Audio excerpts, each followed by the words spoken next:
3 ಸಾಗರ 100 ಮಂದಿರ, ದೈವ ಸಾಸಿರವಿದ್ದರೆ, ಸಾಸಿರ ಅಂದರೆ ಸಾವಿರ, ದೈವ ಸಾಸಿರವಿದ್ದರೆ, ಗಂಗೆ ತುಂಗೆ ಯಮುನೆ ಕಾವೇರಿ ಇದ್ದರೆ, ವೇದಗಳಿದ್ದರೆ, ಶಾಸ್ತ್ರಗಳಿದ್ದರೆ, ಸ್ಮೃತಿ ಪುರಾಣವಿದ್ದರೆ, ಭವ್ಯ ಪರಂಪರೆ ಇತಿಹಾಸವಿದ್ದರೆ, ಏನು ಸಾರ್ಥಕ? ಮನೆಯ ಮಕ್ಕಳೇ ಮಲಗಿ ನಿದ್ರಿಸುತ್ತಿದ್ದರೆ ಅಲ್ವಾ? ತಪ್ಪು ಇತಿಹಾಸದಿಂದ, ಸುಳ್ಳು ಇತಿಹಾಸದಿಂದ ನಮ್ಮ ಮನೆಯ ಮಕ್ಕಳು, ನಮ್ಮ ಹಿಂದೂಗಳು ಮಲಗಿ ನಿದ್ರಿಸುತ್ತಿದ್ದರೆ ಎಚ್ಚರಿಸಬೇಕಾದ ಕೆಲಸ ನನ್ನಂಥ ಹಿರಿಯರು, ಜಾಣನಿಗಳು.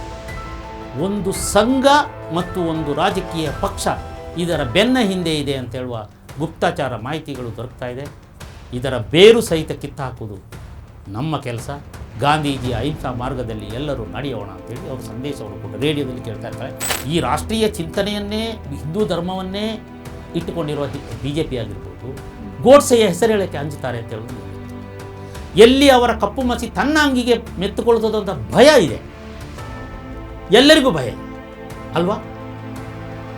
ಆ ಭಯಕ್ಕಾಗಿ ಇದುವರೆಗೆ 75 ವರ್ಷಗಳವರೆಗೆ ಇದು ರಿವೀಲ್ ಆಗಿದೆ.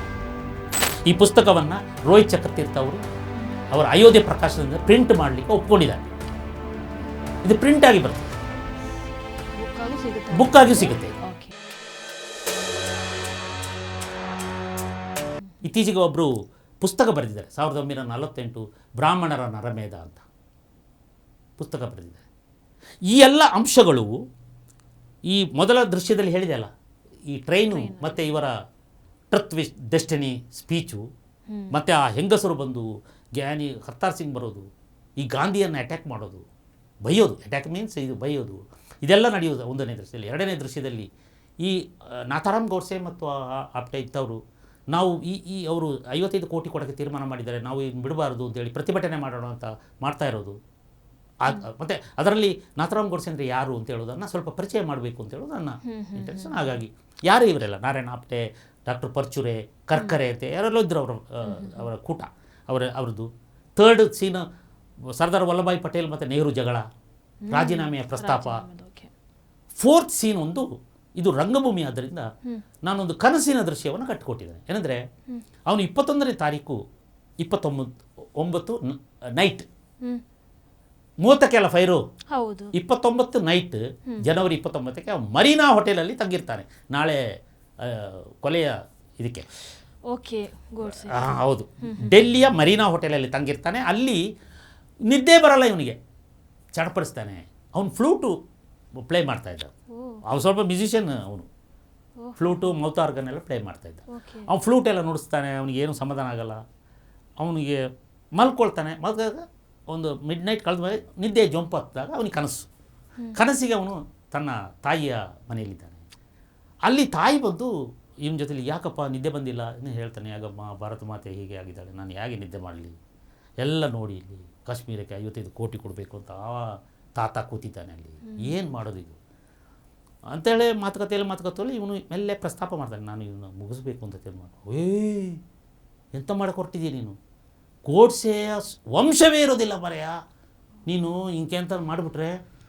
ಇಲ್ಲಮ್ಮ, ನನಗೆ ದೇಶಕ್ಕಿಂತ ದೊಡ್ಡದು ಯಾವುದಿಲ್ಲ. ಅದರಲ್ಲಿ ಅಂಬೇಡ್ಕರ್ ಹೇಳಿದನು, ಒಂದು ಸಮಾಜದ ಹಿತ ಮತ್ತೊಂದು ರಾಷ್ಟ್ರದ ಹಿತ, ಇದರಲ್ಲಿ ನೀವು ಯಾವಾಗ ಆಯ್ಕೆಗೆ ಬರ್ತೀರಿ? ನಾನು ರಾಷ್ಟ್ರದ ಹಿತವನ್ನು ಆಯ್ಕೆ ಮಾಡ್ತಾನೆ, ನನ್ನ ಸಮಾಜದ ಹಿತವನ್ನು ಬಲಿ ಕೊಡ್ತೇನೆ ಅಂತ ಹೇಳ್ತಾನೆ ಅಂಬೇಡ್ಕರ್ ಹೇಳಿದರು. ನಾನು ಮತ್ತು ಸಮಾಜದ ಹಿತ ಪ್ರಶ್ನೆ ಬಂದಾಗ ನಾನು ಅಂತೇಳೋದನ್ನು ಬಲಿ ಕೊಡ್ತೇನೆ, ಸಮಾಜದ ಹಿತವನ್ನು ಆಯ್ಕೆ ಮಾಡ್ಕೊಳ್ತಾನೆ. ಒಂದು ವೇಳೆ ಸಮಾಜದ ಹಿತ ಮತ್ತು ರಾಷ್ಟ್ರದ ಹಿತ ಬಂದಾಗ ನಾನು ಸಮಾಜವನ್ನು ಬಲಿ ಕೊಡ್ತೇನೆ. ಅಂದರೆ ಚಿತ್ಪಾವನ ಸಮಾಜ, ನಾನು ನನ್ನ ರಾಷ್ಟ್ರದ ಹಿತವನ್ನು ಆಯ್ಕೆ ಮಾಡ್ಕೊತಾನೆ, ರಾಷ್ಟ್ರದ ಹಿತಕ್ಕೆ ಹೋಗ್ತಾನೆ.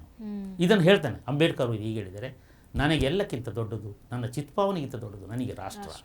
ನನ್ನ ಭಾರತ ಮಾತ್ರೆ ನಿನ್ನ ಥರ ತಾಯಿ, ಆ ತಾಯಿಗೆ ದ್ರೋಹ ಆಗಿದ್ದರೂ ನಾನು ನೋಡಲಾರೆ. ಅಂಗವಿಕಲವಾಗಿ ನಿಂತಿದ್ದಾಳೆ ಅವಳು, ಅವಳನ್ನು ನಾನು ನೋಡಲಾರೆ.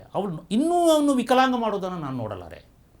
ಒಂದು ಸರಿ ಆಗಿದೆ, ಇನ್ನೂ ನೋಡಲಾರೆ, ಇದೊಂದು ನಾನು ಸಹಿಸ್ಕೊಳ್ಳೋದಿಲ್ಲ ಅಂತೇಳಿ ಅವನ ಮಾತು ಮರೆಸಲಿಕ್ಕೆ ಅಥವಾ ಏನೋ ಪ್ರಯತ್ನ ಪಡ್ತಾಳೆ. ಇವಳೇ ಕಲಿಸಿಕೊಟ್ಟ ಒಂದು ದೇಶಭಕ್ತಿಯ ಗೀತೆಯನ್ನು ಹಾಡಿಸ್ತಾಳೆ. ಚೆಂದ ಹಾಡ್ತಾರೆ ಅವರು ಇಬ್ಬರು ಸೇರಿಕೊಂಡು. ಅವಳು ಹಾಡುಗಾರ್ತಿ, ಅವಳು ಹೀಗೆ ಹಾಡ್ತಾರೆ. ಅದು ಎಂಡ್ ಆದಾಗ ಈತನ ಒಳ ಮನಸ್ಸುಗಳು ಎರಡು ಒಳ ಮನಸ್ಸುಗಳು ಇವನನ್ನು ರಿವೀಲ್ ಆಗುತ್ತೆ. ಇವನಿಗೆ ಎಚ್ಚರ ಆಗುತ್ತೆ, ಮತ್ತೆ ಮರೀನಾ ಹೋಟೆಲಲ್ಲಿ ಇದ್ದಾನೆ. ಎಚ್ಚರ ಆದಾಗ ರಿವೀಲ್ ಆಗುತ್ತೆ ಎರಡು ಒಳ ಮನಸ್ಸುಗಳು. ಒಂದು ಹೇಳುತ್ತೆ, ನೀನು ಮಾಡಬೇಡ, ಇದು ದೊಡ್ಡ ಒಂದು ಘಾತಕ ಆಗುತ್ತೆ, ಇಡೀ ಚರಿತ್ರೆಯಲ್ಲಿ ನೀನು ದುಷ್ಕೃತ್ಯ ಅಂತ ಆಗುತ್ತೆ, ಭಯೋತ್ಪಾದಕ ಅಂತ ಕರೀತಾರೆ, ನಾಳೆ ಇನ್ನೊಂದು ಕರೀತಾರೆ, ನೀನು ದೊಡ್ಡ ಒಂದು ಕಳಂಕಹೀನ ಆಗ್ಬಿಡ್ತೀಯ ಅಂತ ಹೇಳ್ತಾರೆ. ಇನ್ನೊಂದು ಒಳಮನಸ್ಸು, ಅಯ್ಯ ನೀನು ಮಾಡ್ತಾ ಇರೋದು ಧರ್ಮದ ಕೆಲಸ ತಾನೆ, ನಿನಗೆ ರಾಷ್ಟ್ರಹಿತ ಅಂತ ತೀರ್ಮಾನ ಮಾಡಿದ್ರೆ ರಾಷ್ಟ್ರಕ್ಕಿಂತ ಯಾವುದು ದೊಡ್ಡದು, ನೀನು ಯಾಕೆ ವಿಚಲಿತಗೊಳ್ತಾ ಇದೆಯಾ, ಗೊಂದಲಗೊಳ್ತಾ ಇದೆಯಾ ಯಾಕೆ ಅಂತ ಹೇಳುತ್ತೆ.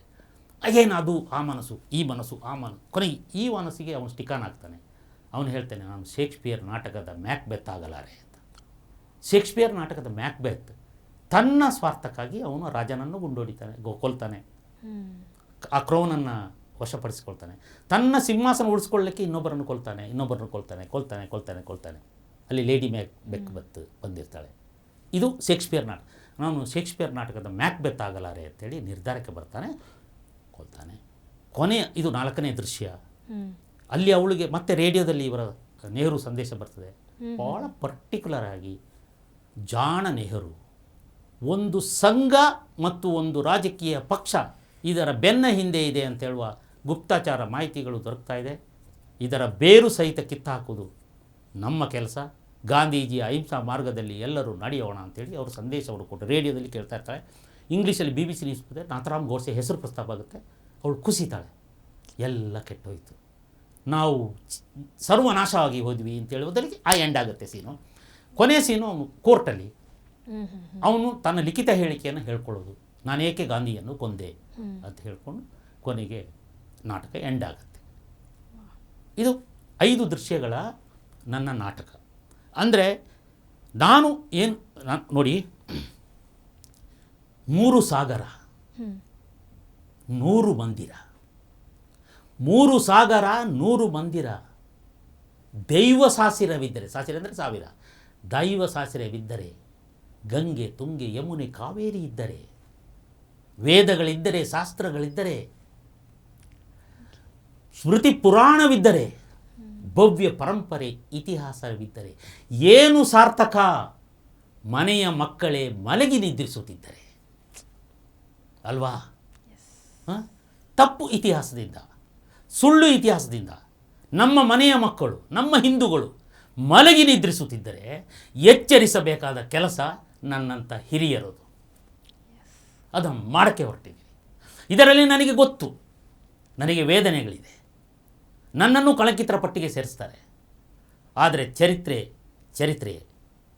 ಚರಿತ್ರೆಯ ಸತ್ಯ ಎಂದೂ ಸತ್ಯವಾಗಿರ್ತದೆ. ಸುಳ್ಳುಗಳಿಗೆ ಅನೇಕ ವರ್ಷಗಳವರೆಗೆ ಕಾಲ ಇಲ್ಲ, ಸುಳ್ಳುಗಳು ಮಾಸುತ್ತದೆ. ಯಾರೋ ಒಬ್ಬ ಕವಿ ಬರೆದಿದ್ದನ್ನು ನಾನೇಕೆ ಈ ನಾಟಕ ಬರೆದೆ ಅಂತ ಹೇಳೋದಕ್ಕೆ ಕೋಟ್ ಮಾಡ್ಕೊಂಡಿದ್ದೇನೆ. ಅಂಜಿ ಹೆಜ್ಜೆ ಇಡದಿರು ಮನವೇ, ಕಾಲೆಳೆಯುವವರು ಸಾವಿರಾರು ಹಿಂದೆ ಇದ್ದಾರೆ. ಸೋತು ಧೈರ್ಯಗೆಡದಿರು ಮನವೇ, ಚುಚ್ಚು ಮುಳ್ಳುಗಳು ಸಾವಿರಾರು. ಒಂಟಿತನಕ್ಕೆ ಸದಾ ಸಿದ್ಧವಿರು ಮನವೇ, 1000 ಜನ ಹೋಗ್ತಾ ಇದ್ದಾರೆ ತಪ್ಪು ಹಾದಿ, ನೀನು ಒಬ್ಬನಾದರೂ ಈ ಸತ್ಯದ ಹಾದಿ ಇದೆ ಅಂತ ಹೇಳೋಕ್ಕೆ ತಯಾರಾಗಿರು.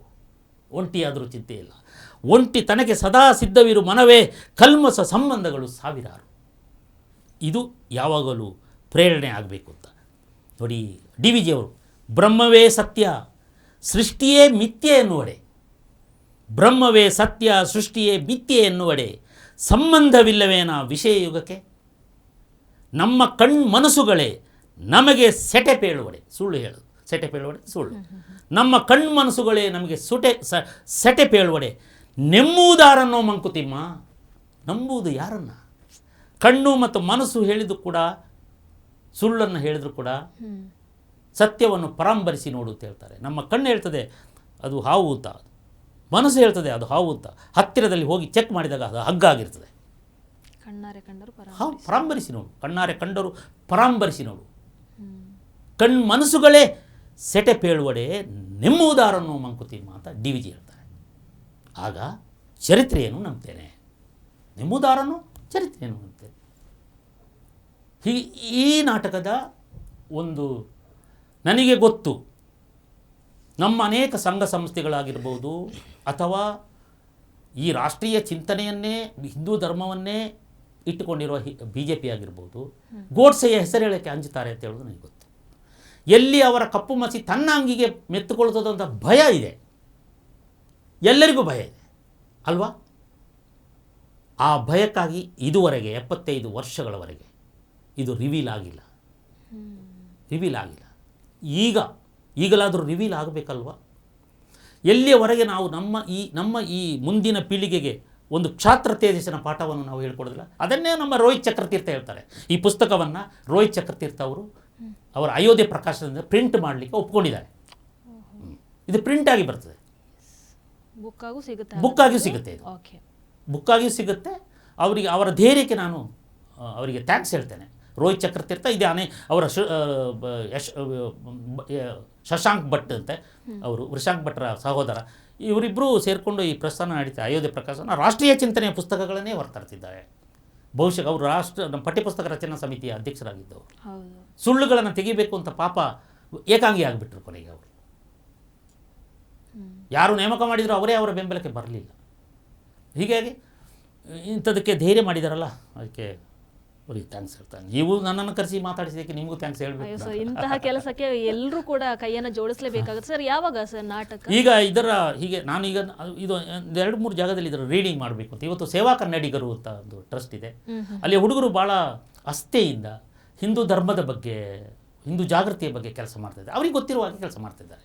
ಅವರೇನೋ ಸ್ವಲ್ಪ ಅವರೇ ಹಣ ಜೋಡಿಸ್ಕೊಂಡು ಈ ಹಿಂದೂ ಧರ್ಮದ ಬಗ್ಗೆ ಕೆಲಸ ಮಾಡಿದ ಹುಡುಗರು ಜೈಲಿಗೆ ಹೋದಾಗ ಅವರಿಗೆ ಒಂದಷ್ಟು ಸಹಕಾರ ಕೊಡೋದು, ಹತ್ಯೆಯಾದ ಕುಟುಂಬಕ್ಕೆ ಹೋಗಿ ಅವರಿಗೆ ಕೊಡೋದು, ಈ ಬಡ ಮಕ್ಕಳಿಗೆ ಪುಸ್ತಕ ವಿತರಣೆ ಮಾಡೋದು, ಈಗ ಅನೇಕ ಸಣ್ಣ ಪುಟ್ಟ ಕಾರ್ಯಗಳನ್ನು ಅವರು ಇಟ್ಟುಕೊಂಡು ಹಿಂದೂ ಧರ್ಮಸಭೆ ಅಂತೇಳಿ ಪ್ರತಿ ವರ್ಷ ಮಾಡ್ತಾ ಒಂದು ಜಾಗೃತಿ ಕೆಲಸವನ್ನು ಮಾಡ್ತಾಯಿದ್ದಾರೆ. ಆ ಹುಡುಗರು ಇವತ್ತು ಟುಡೇ ಅಂದರೆ ಇವತ್ತು ತಾರೀಕು ಎಷ್ಟೇ ಇದು? ಇವತ್ತು 24 ಅಲ್ವಾ?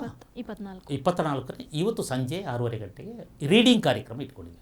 ಇದನ್ನು ನಾನು ಬೆಂಗಳೂರಿನಲ್ಲಿ ಇನ್ನೊಂದು ಕಡೆ ಮಾಡಬೇಕು, ಮತ್ತು ಮೈಸೂರಿನಲ್ಲಿ ಮಾಡಬೇಕು. ಈ ರೀಡಿಂಗ್ನಲ್ಲಿ ನನಗೆ ಅನೇಕ ಸಂಗತಿಗಳು ಗೊತ್ತಾಗುತ್ತೆ, ವಿಚಾರಗಳು ಗೊತ್ತಾಗುತ್ತೆ. ಯಾರಿಗಾದರೂ ಇದು ತೆರೆದ ಪುಸ್ತಕ. ನಾನು ಕೂಡ ಅನೇಕ ಪುಸ್ತಕಗಳನ್ನು ಗುಡ್ಡೆ ಹಾಕ್ಕೊಂಡು ತೆರವಿ ನೋಡಿ ಮಾಡಿ ಎಲ್ಲ ಮಾಡಿದ್ದೇನೆ. ಸುಳ್ಳುಗಳು ಸುಳಿಯದಿರಲಿ ಎಂಬ ಎಚ್ಚರವನ್ನು ವಹಿಸಿದ್ದೇನೆ. ಸುಳ್ಳುಗಳು ನನ್ನ ನಾಟಕದಲ್ಲಿ ಸುಳಿಯದಿರಲಿ ಅಂತ ಎಚ್ಚರ ವಹಿಸಿದ್ದೇನೆ. ಬಹಳ ಜವಾಬ್ದಾರಿಯುತವಾಗಿ ಈ ನಾಟಕವನ್ನು ನಾನು ಪ್ರೆಸೆಂಟ್ ಮಾಡೋಕ್ಕೆ ಇಚ್ಛೆಪಟ್ಟಿದ್ದೇನೆ. ನಮಗೂ ಇಷ್ಟೊತ್ತು 60, 63, 64 ವಯಸ್ಸಾಯಿತು. ಈ ವಯಸ್ಸಿನಲ್ಲಿ ನಾವು ಮಾಡುವುದಾದರೆ ಏನನ್ನು ಉಂಡು ತಿಂದು ಮಾಡೋಕ್ಕೆ ನಮಗೆ ಮನೆಯಲ್ಲಿದೆ. ಊಟ ಮಾಡಲಿಕ್ಕೆ, ನಮ್ಮ ಬಟ್ಟೆಗೆ ಬರೆಗೆ ನನ್ನ ಅಪ್ಪ ಮಾಡಿದ ಕಿಚ್ಚಾಸೆ ಅಥವಾ ನಾನು ದುಡಿದುಕೊಂಡದ್ದು ಒಂದಷ್ಟು ಇದೆ. ನಾನು ನನ್ನ ಹೆಂಡತಿಗೆ ಸಾಕು. ಆದರೆ ನಾವಿಬ್ಬರೂ ಇದರಲ್ಲಿ ತೊಡ್ಕೊಂಡಿದ್ದೇವೆ. ಅವಳು ಗೋಡ್ಸೆಯ ತಾಯಿಯಾಗಿ ಆ್ಯಕ್ಟ್ ಮಾಡ್ತಾಳೆ.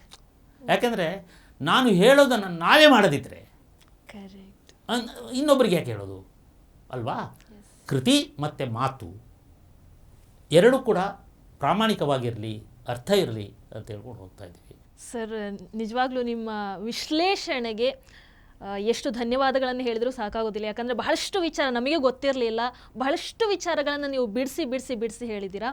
ಹಾಗಾಗಿ ನಾನು ವೀಕ್ಷಕರಿಗೆ ಹೇಳುವಂಥದ್ದು ಒಂದೇ, ನಿಮಗೆ ಸತ್ಯವನ್ನು ತಿಳ್ಕೊಳ್ಬೇಕು ಅನ್ನುವಂಥ ಆಸಕ್ತಿ ಇದ್ದರೆ, ನಿಮಗೆ ಪಠ್ಯ ಪುಸ್ತಕಗಳಲ್ಲಿ ನಿಮ್ಮ ಒಂದಷ್ಟು ಪ್ರಶ್ನೆಗಳಿಗೆ ಉತ್ತರ ಸಿಗದೇ ಇದ್ದರೆ, ಅದನ್ನು ಹುಡುಕ್ತಾ ಇದ್ದರೆ, ನಿಮಗೆ ಸತ್ಯದ ಅನಾವರಣವನ್ನು ನೋಡಬೇಕು ಅಂತ ಇದ್ದರೆ, ಅಡ್ಡಂಡ ಕಾರ್ಯಪ್ಪ ಅವರ ನಾಟಕಗಳನ್ನು ನೀವು ನೋಡಲೇಬೇಕು. ಅವ್ರು ಏನು ಹೇಳ್ತಾರೆ ಅದನ್ನು ದಯವಿಟ್ಟು ಒಂದು ಬಾರಿ ಕೇಳಿ. ಅಂದರೆ ನಾವು ಇತಿಹಾಸವನ್ನು ಕೇವಲ ಒಂದು ದೃಷ್ಟಿಕೋನದಿಂದ ನೋಡಿರ್ತೀವಿ. ಯಾಕಂದರೆ ನಮಗೆ ಇಷ್ಟು ವರ್ಷಗಳ ಕಾಲ ಆಡಳಿತವನ್ನು ನಡೆಸಿದಂಥವ್ರು, 60ರಿಂದ 70 ವರ್ಷಗಳ ಕಾಲ ಆಡಳಿತವನ್ನು ನಡೆಸಿದಂಥವ್ರು ಕೇವಲ ಆ ಒಂದೇ ದೃಷ್ಟಿಕೋನದಲ್ಲಿ ನೋಡೋ ಹಾಗೆ ಮಾಡಿಟ್ಟಿದ್ರು. ಆದರೆ ಬೇರೆ ಬೇರೆ ಆಯಾಮಗಳಲ್ಲಿ ಅದನ್ನು ನೋಡೋ ಹಾಗೆ ಸತ್ಯಗಳ ಮೂಲಕ, ದಾಖಲೆಗಳ ಮೂಲಕ ಅಡ್ಡಂಡ ಕಾರ್ಯಪ್ಪ ಅವರು ಬರ್ತಾ ಇದ್ದಾರೆ. ಈ ಹಿಂದೆ ಕರಿನೀರ ವೀರ ಅನ್ನುವಂತಹ ನಾಟಕದ ಮೂಲಕ ಬಂದರು. ಅದಾದ ನಂತರ ಟಿಪ್ಪು ನಿಜ ಕನಸುಗಳು ನಾಟಕದ ಮುಖೇನ ಬಂದರು. ಸತ್ಯವನ್ನೇ ಹೇಳುತ್ತೇನೆ ಅನ್ನುವಂತಹ ನಾಟಕದ ಮುಖೇನ ಬಂದರು. ಆಮೇಲೆ ನಿಜ ಮಹಾತ್ಮ ಬಾಬಾ ಸಾಹೇಬ್ ಅಂಬೇಡ್ಕರ್ ಅನ್ನುವಂತಹ ನಾಟಕದ ಜೊತೆಗೆ ಬಂದರು. ಈಗ ಗಾಂಧಿ ಹತ್ಯೆಯ ಸತ್ಯ ಅನ್ನುವಂತಹ ನಾಟಕದ ಮುಖೇನ ನಮಗೆ ನಿಮಗೆ ಗೊತ್ತಿಲ್ಲದೆ ಇರುವಂತಹ, ನಮಗೆ ಇತಿಹಾಸದ ಅಂದರೆ ಪಠ್ಯ ಪುಸ್ತಕಗಳಲ್ಲಿ ಏನು ಹೇಳಿಕೊಡ್ಲಿಲ್ವೋ, ಇಲ್ಲಿವರೆಗೂ ಯಾರು ಏನು ಹೇಳಿರ್ಲಿಲ್ವೋ ಅವೆಲ್ಲವನ್ನ ದಾಖಲೆಗಳ ಮುಖೇನ ನಿಮ್ಮ ಮುಂದೆ ತೆರೆದಿಡುವಂಥ ಒಂದು ಅದ್ಭುತ ಪ್ರಯತ್ನವನ್ನು ಮಾಡ್ತಾ ಇದ್ದಾರೆ. ಒಂದು ಅದ್ಭುತ ಟೀಮನ್ನು ಕಟ್ಕೊಂಡಿದ್ದಾರೆ. ನಾನು ನಿಮಗೆ ಆಶ್ವಾಸನೆಯನ್ನು ಕೊಡಬಲ್ಲೆ, ಗ್ಯಾರಂಟಿ ಕೊಡಬಲ್ಲೆ. ನಾನವರ ಟಿಪ್ಪು ನಿಜ ಕನಸು ನಾಟಕವನ್ನು ಹೋಗಿ ನೋಡಿ ಬಂದಿದ್ದೀನಿ, ನೀವು ಹೋಗಿ ನೋಡಿ ಬರ್ತೀರಾ ಅಂತಂದರೆ ಇಟ್ ಈಸ್ ವರ್ತ್ ಟೈಮ್. ನಿಮಗೆ ಒಂದು ಕ್ಷಣಕ್ಕೂ ಕೂಡ ಅಯ್ಯೋ ಯಾಕೆ ಬಂದೆ, ಇಲ್ಲ ಇದು ಇವರು ದಾರಿ ತಪ್ಪಿಸುವಂಥ ಕೆಲಸವನ್ನು ಮಾಡ್ತಾ ಇದ್ದಾರೆ ಅಂತ ನಿಮಗೆ ಒಂದು ಕ್ಷಣಕ್ಕೂ ಅನಿಸೋದಿಲ್ಲ. ಅಯ್ಯೋ ಇಷ್ಟು ವರ್ಷ ನಮಗೆ ಇದು ಗೊತ್ತಿರಲಿಲ್ವಲ್ಲ ಅನ್ನುವಂಥ ಒಂದು ಪ್ರಶ್ನೆ ಕಡೆಗೆ ನಿಮ್ಮನ್ನು ಖಂಡಿತವಾಗ್ಲೂ ನೂಕುತ್ತೆ. ಅಂತಹ ಒಂದು ಅದ್ಭುತ ಕೆಲಸವನ್ನು ಅಡ್ಡಂಡ ಕಾರ್ಯಪ್ಪ ಅವರು ಮಾಡ್ತಾ ಇದ್ದಾರೆ. ದಯವಿಟ್ಟು ಪ್ರತಿಯೊಬ್ಬರು ಕೂಡ ಅವರ ಈ ಒಂದು ದೇಶದ ಪರವಾಗಿ ಮಾಡ್ತಾ ಇರುವಂಥ ಒಂದು ಮುಚ್ಚಿಟ್ಟ ಇತಿಹಾಸವನ್ನು ತೆರೆಯುವಂಥ ಇವರ ಈ ಒಂದು ಕೆಲಸಕ್ಕೆ ಪ್ರತಿಯೊಬ್ಬರು ಕೂಡ ಕೈಯನ್ನು ಜೋಡಿಸಬೇಕು, ಅವರ ಬೆಂಬಲಕ್ಕೆ ನಿಲ್ಲಬೇಕು ಅಂತ ನಾನು TV ವಿಕ್ರಮದ ಮುಖೇನ ಪ್ರತಿಯೊಬ್ಬರನ್ನು ಕೂಡ ಕೇಳ್ಕೊಳ್ತೀನಿ. ಸರ್, ಇಷ್ಟು ಹೊತ್ತು ನಮ್ಮ ಜೊತೆಗೆ ಇದ್ದು ಬಹಳಷ್ಟು ವಿಚಾರಗಳನ್ನು ತಿಳಿಸ್ಕೊಟ್ಟಿದ್ದಕ್ಕೆ, ತಮ್ಮ ಅಮೂಲ್ಯ ಸಮಯವನ್ನು ನಮಗೆ ಕೊಟ್ಟಿದ್ದಕ್ಕೆ ಮತ್ತೊಮ್ಮೆ ಧನ್ಯವಾದಗಳು ಸರ್. ಧನ್ಯವಾದ ಮೇಡಮ್. ನಾನು ಏನೂ ಗೊತ್ತಿಲ್ಲ, ನಿಮ್ಮ ಸಂಬಂಧಗಳು TV ವಿಕ್ರಮದ್ದು ಭಾಳ ಅಂದರೆ ನಮ್ಮ ಆಲೋಚನೆಯ ಲೈನ್ಗಳು ಒಂದೇ ಇದೆ ಅಂತ ನನಗೆ ತಿಳ್ಕೊಂಡಿದ್ದೀನಿ ನಾನು. ಅಂದರೆ ನೇಷನ್ ಫಸ್ಟ್, ಎಸ್, ನೇಷನ್ಗಿಂತ ಮುಖ್ಯ ನನ್ನ ತಂದೆಯೂ ಅಲ್ಲ, ನನ್ನ ಬಂಧುವೂ ಅಲ್ಲ, ಬಳಗಲ್ಲ ಅಂತ ನಾನು ಕೂಡ. ಯಾಕಂದರೆ ಜನತಿಮ್ಮಯ್ಯ ಜನರಲ್ ಕಾರ್ಯಪ್ಪನವರ ನಾಡಿಯಿಂದ ಬಂದವನಾದ್ದರಿಂದ ಅವರ ಹೆಸರಿಗೆ ಕಪ್ಪು ಮಸಿ ಬರಿಬಾರದಲ್ವಾ. ಆದ್ದರಿಂದ ನಿಮ್ಮ ಈ ಸ್ಟುಡಿಯೋ ನನಗೆ ಸಾಕಷ್ಟು ಪ್ರಯೋಜನವನ್ನು ಕೊಟ್ಟಿದೆ. ನಾನು ಅನಂತ ಧನ್ಯವಾದಗಳನ್ನು TV ವಿಕ್ರಮಕ್ಕೆ ಹೇಳ್ತಾ ಇದ್ದೀನಿ. ನಮಸ್ಕಾರ. ಎಸ್, ಮತ್ತೊಮ್ಮೆ ಮಲಗಿ ನಿದ್ರಿಸ್ತಾ ಇರುವಂಥ ಮಕ್ಕಳನ್ನು ಎಬ್ಬಿಸುವಂಥ ಕೆಲಸವನ್ನು ಅಡ್ಡಂಡ ಕಾರ್ಯಪ್ಪ ಅವರು ಮಾಡ್ತಾ ಇದ್ದಾರೆ. ಅವರ ಜೊತೆಯಾಗಿ ನಿಲ್ಲಿ ಅಂತ ಹೇಳ್ತಾ ಇದಾಗಿತ್ತು ಇವತ್ತಿನ ವಿಶೇಷ ಕಾರ್ಯಕ್ರಮ. ನೋಡ್ತಾ ಇರಿ TV ವಿಕ್ರಮ, ದೇಶ ನಿಮ್ಮ ಕೈಯಲ್ಲಿ, ಅಂದರೆ ನಮ್ಮೆಲ್ಲರ ಕೈಯಲ್ಲಿ. ನಮಸ್ಕಾರ. TV ವಿಕ್ರಮ, ದೇಶ ನಿಮ್ಮ ಕೈಯಲ್ಲಿ. ಈ ಕಾರ್ಯಕ್ರಮ ನಿಮಗೆ ಇಷ್ಟ ಆಗಿದ್ದಲ್ಲಿ ಲೈಕ್, ಶೇರ್ ಹಾಗೂ ಕಮೆಂಟ್ ಮಾಡಿ. TV ವಿಕ್ರಮದ ಕಾರ್ಯಕ್ರಮಗಳನ್ನು ನಿರಂತರವಾಗಿ ವೀಕ್ಷಿಸಲು ಸಬ್ಸ್ಕ್ರೈಬ್ ಮಾಡಿ, ಬೆಲ್ ಐಕನ್ ಒತ್ತಿ.